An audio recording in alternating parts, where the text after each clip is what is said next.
Good morning all. എൻ്റെ പേര് ആബിദ്. ഞാൻ ജിദ്ദയിൽ വർക്ക് ചെയ്യുന്നു.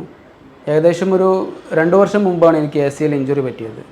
അത് ഫുട്ബോൾ കളിക്കുന്നതിനിടയിൽ പിന്നെ 2 കാല് തമ്മിൽ കൂട്ടിയിടിച്ചിട്ട് സംഭവിച്ചതാണ്.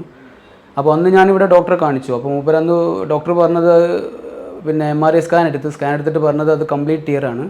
അപ്പോൾ അതുകൊണ്ട് റീകൺസ്ട്രക്ഷൻ നിർബന്ധമാണെന്നാണ് പറഞ്ഞത്. പക്ഷേ ഞാനത് വിചാരിച്ചു അതുകൊണ്ട് എനിക്ക് പ്രത്യേകിച്ച് ബുദ്ധിമുട്ടൊന്നുമില്ല.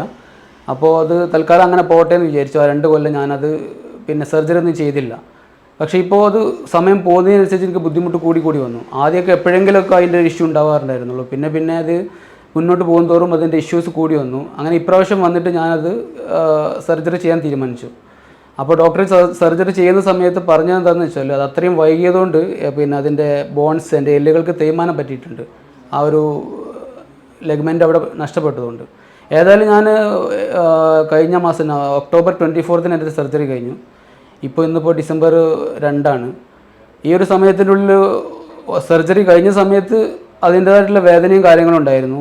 പിന്നെ കാര്യമായിട്ട് അതിൻ്റെ മുട്ട് മടക്കുന്ന സമയത്താണ് നമുക്ക് ബുദ്ധിമുട്ടുണ്ടായിരുന്നു. എനിക്ക് ആ സമയത്ത് ഏകദേശം 90 ഡിഗ്രിയൊക്കെ എനിക്ക് മുട്ട് മടക്കാൻ പറ്റുന്നുണ്ടായിരുന്നുള്ളൂ. പിന്നെ അത് കണ്ടിന്യൂസ് ആയിട്ടുള്ള ഫിസിയോതെറാപ്പി, എക്സസൈസ് ഇതിലൂടെ തന്നെ ശരിയാക്കാൻ പറ്റുള്ളൂ. ഞാനും ഒരുപാട് ഭയന്നിരുന്നു. പിന്നെ സ്റ്റാർട്ടിങ് സമയത്ത് എൻ്റെ മസിൽസൊക്കെ ഭയങ്കര വീക്കായിരുന്നു. നമ്മളിങ്ങനെ പിടിക്കുന്ന സമയത്ത് ഇവിടെ ടൈറ്റ്നസ് കിട്ടില്ല, ഭയങ്കര വേദനയും കാര്യങ്ങളൊക്കെ ആയിരുന്നു. അത് പിന്നെ ഘട്ടം ഘട്ടമായിട്ട് ഫിസിയോതെറാപ്പി ചെയ്ത് ഞാൻ എൻ്റെ ഒരു അനുഭവം വെച്ച് പറയുകയാണെങ്കിൽ ഇതിൽ സർജറിക്ക് ഒരു 40% റോളേ ഉള്ളൂ. ബാക്കി 60% എന്ന് പറഞ്ഞത് നമ്മൾ ഫിസിയോതെറാപ്പിയാണ്.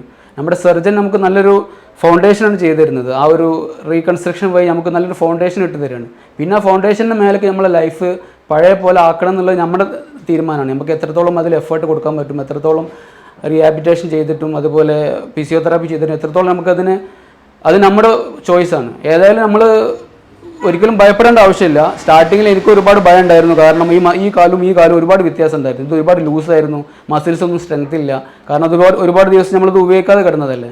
അതിനുശേഷം ഇപ്പോൾ ഈ ഒരു ഫിസിയോതെറാപ്പി സെൻറ്ററിൽ വന്നു.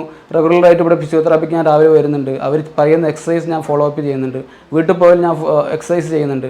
ഒരുപാട് മാറ്റം വന്നിട്ടുണ്ട്. ഇപ്പോൾ ഏകദേശം 2 കാലും ഒരേപോലെയായി. മസിൽസൊക്കെ ബൾക്കായി തുടങ്ങിയിട്ടുണ്ട്.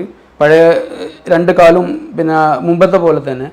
ഇനിയും ഈ ഒരു പിന്നെ എക്സസൈസ് ആയാലും റീഹാബിലിറ്റേഷൻ ആയാലും കുറച്ചുകൂടി ഫോളോ അപ്പ് ചെയ്താൽ എനിക്ക് കോൺഫിഡൻസ് ഉണ്ട്. എനിക്ക് പഴയ പോലെ കളിക്കാനും വേണ്ടിയിട്ട് ഇറങ്ങാൻ പറ്റും എന്നുള്ളൊരു കോൺഫിഡൻസ് ഉണ്ട്.